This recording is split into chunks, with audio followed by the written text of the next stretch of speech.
Piper Seneca е лесен двомоторен авион кој се произведува во фабриката Piper авиони во Соединетите Американски држави. Прв пат е представен во 1971 година и се уште се произведува, а има неколку варијанти во зависност од годината на производство. Авионот кој се урна во близина на Скопје е од типот Seneca 2 или PA-34-200T, кој се произведувал од 1974 до 1981 година. Оваа варијанта има турбополнач на моторите со кој се подобрени особините на авионот, особено неговите перформанси на поголеми височини во однос на претходниот модел Seneca 1. Моторите се со сила од по 150 киловати секој.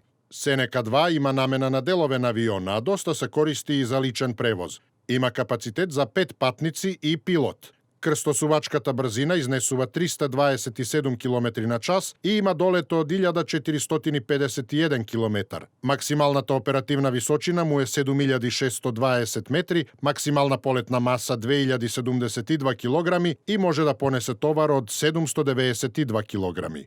Piper Seneca во тек на неговата историја на летање се покажа како безбеден авион и е популарен кај многу чартер компании и приватни сопственици.